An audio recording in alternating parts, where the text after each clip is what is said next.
Hey, basketball fans, welcome back to Tips and Streams, your go-to spot for the hottest NBA regular season predictions.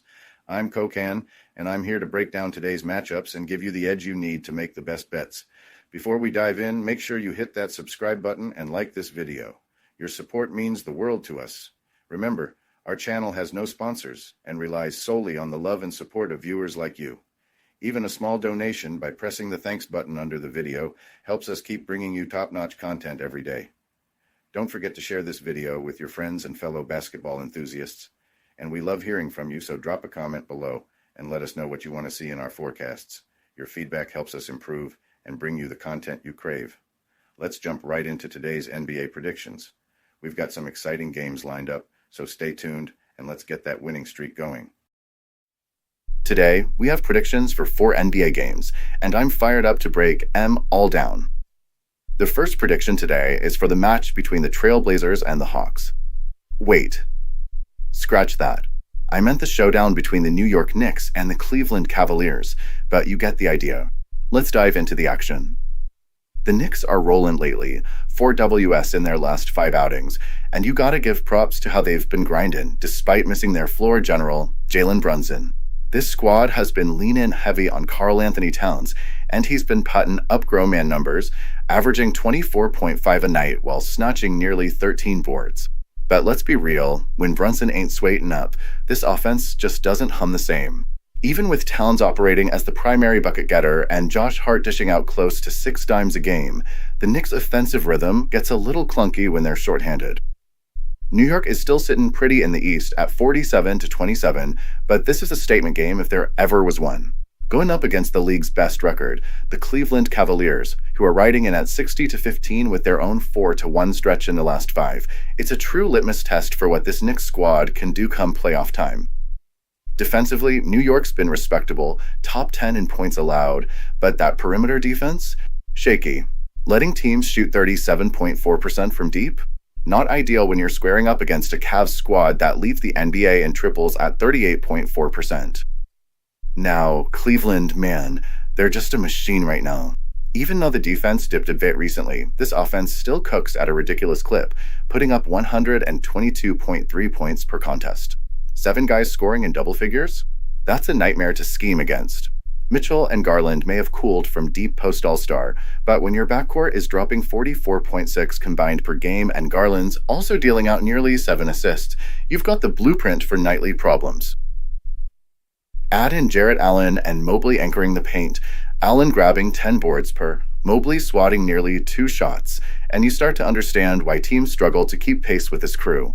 They're deep, they're experienced, and they've got something to prove heading into the playoffs after being doubted all season long despite owning the top offense in the league.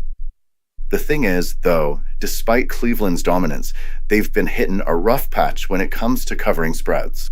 They haven't covered in 7 straight at home, and New York's actually been cashing tickets on the second leg of back-to-backs.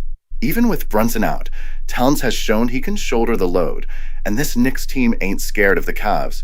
They've taken 4 of the last 5 against them when sporting a winning record. So here's where I land. Cleveland's got the firepower and the depth to walk away with the dub, but given up 11 points against a gritty Knicks squad that battles every night, I'm not laying those points. I'm riding with the Cavs to win, but the Knicks to sneak in that cover late. That's the play right there.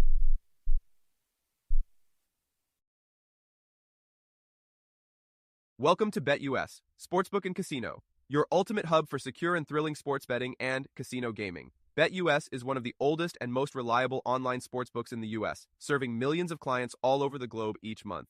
BetUS, trusted for over 30 years, offers huge welcome bonuses, countless betting options, and many deposit and payout methods. Depositing funds is a breeze and safe, with a minimum deposit of just $10. Payouts are fast and hassle-free, beginning at only $50. Choose from various payout options like MoneyGram, couriered check, cryptocurrency, or bank wire. Signing up is quick and easy. For signing up, you can use the link in the description and enjoy a generous 125% welcome bonus of up to $3,000.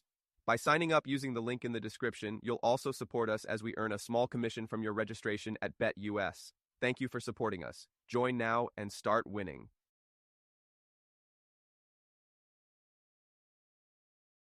Now let's move on to the second prediction of the day, Miami Heat versus Boston Celtics. All right, let's not get it twisted. The Heat are heating up at just the right time. 5 straight wins, including some respectable ones over Philly and Atlanta, and they've quietly crept back into the play-in conversation. But even with that recent surge, they're sitting at 34-41 and still got serious ground to make up. Miami's got to get through a gauntlet, probably the Bulls or Magic, to punch their postseason ticket. And yeah, they're hoping right now, but the question is, can they hang with a juggernaut like Boston? On paper, the answer is shaky. Bam Adebayo's coming off a 28-piece and Harrow's dropping 27, but let's not pretend beaten. The Wizards or a Curry-less Warriors squad means you're back. The Heat still got depth issues, and while they've had some bench spark lately, it's gonna take way more than that to mess with the Celtics right now. Also, the internal drama between Jimmy Buckets and Pat Riley hasn't exactly helped this squad's mojo. And Bam? He's looking like a shadow of the all-star he used to be. Meanwhile, the Celtics have found their playoff form.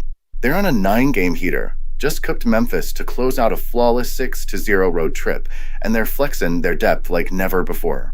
These guys ain't just coasting, they're making statements. Sitting at 56-19, they're probably locked into that 2 seed, but don't get it twisted. This team still wants to win out. What makes Boston downright scary is how unpredictable their weapons are. One night, it's Horford dropping 26 off the bench. The next, it's Pritchard and White combining for 81.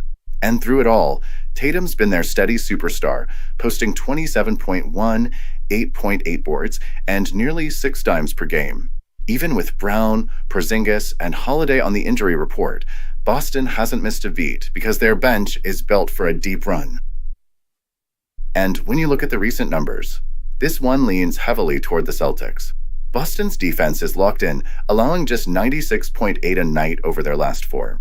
Miami, on the other hand, is letting opponents get 107 a game over their last 2. Plus, Boston's 6-0 straight up in their last 6 versus Miami, and their assist-to-turnover ratio tells the full story. 2.21 for Boston, just 1.89 for Miami. Now, I respect what Miami's trying to do. They found some rhythm, got a little juice, and if Wiggins plays, that could give Em a chance to throw a body at Tatum or Brown. But man, I'm not buying this little winning streak until they prove it against a real squad. So yeah, I'm laying the chalk here. The Celtics are deep, dangerous, and peaking at the right time. Gimme Boston to win and cover the minus 10-point spread. That's the move. Now let's jump into the third prediction. Detroit Pistons taking on the Oklahoma City Thunder. Take a second to like this video. This one's a tale of 2 different beasts. Subscribing the Pistons, might seem like a small action, huge leap this season. But it actually makes a big impact. At 42-33, they flipped the narrative completely. A team everyone left for dead is now looking at a top 4 seed. Props to JB Bickerstaff for that magic. Cade stepped up as a bona fide star, dishing 9.2 assists and dropping 25.7 a night. And the supporting cast? Tobias Harris, Hardaway Jr., Beasley, all seasoned vets who know how to get buckets. Plus, they added Schroeder for some extra grit. But let's keep it real. That loss to the Wolves stung, and it did more than bruise egos. It brought suspensions. Stewart, Holland, and Sasser are out, and Cade's still a big OL question mark. No Cade? No dice. Without him running the show, Detroit's offense takes a major hit. If he doesn't suit up, this is gonna be a long night in OKC. Now, flip the script to the Thunder. This squad is just unfair right now. They're the best in the West at 63-12 and riding a 10-game win streak. They just torched the Bulls and look like a team on a mission. Shai Gilgeous-Alexander? Walk-in MVP. He's playing chess while the league plays checkers, running the offense with surgical precision. Chet Holmgren's back and rounding into form, which make OKC even more of a matchup nightmare. Their defense is straight up elite, the best in the league. When they lock in for 4 quarters, it's lights out. They got the depth, the coaching, and the swagger to go all the way. Now, the spread's fat, but here's why I'm cool laying the lumber. Oklahoma City has covered 9 straight after a win. The Pistons, on the other hand, are ice cold against Western contenders, especially at night. And while Detroit's been solid against the spread this year, they're missing too many pieces. This isn't about Detroit being bad. It's about OKC being that good. Back in January, OKC barely scraped out a 6-point win in Detroit. But this time, the Thunder are locked in, the Pistons are short-handed, and I don't see a world where this stays close. OKC's cashing tickets all year long. Why stop now? Final verdict? Give me the Thunder to win and cover the minus 14 point spread. That's the call. And now we wrap things up with the final game of the night, Atlanta Hawks versus Dallas Mavericks. Man, this one's got drama all over it. The Mavs have clawed their way back into relevance, now sit in ninth in the West at 37-39. After everything that's gone wrong, injuries, inconsistent rotations, they've found a groove. For wins in their last 6, that's a pulse. But that loss to the Nets still stings, especially cause it came at home. The return of Anthony Davis has been the biggest storyline for Dallas. For games back, 3 wins with him in the lineup, and you can feel the difference. He's not playing heavy minutes yet, but his presence is stabilizing everything.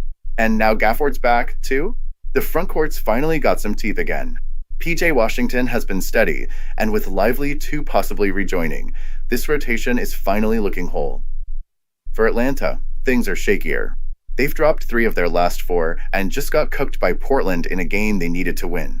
Risseter's been a revelation, especially in that 36-point explosion against the Bucks, and Dyson Daniels is making his case for DPY.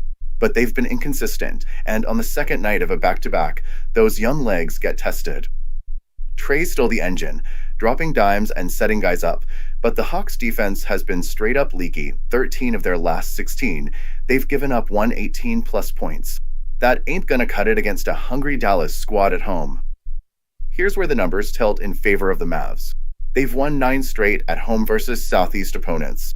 They've covered in 4 straight, and the Hawks?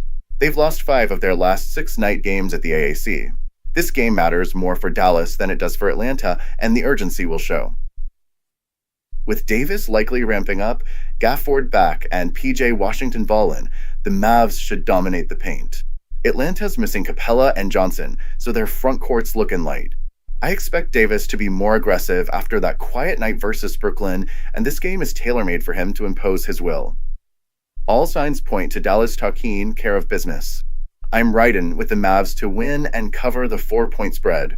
That's the play, and that's the night.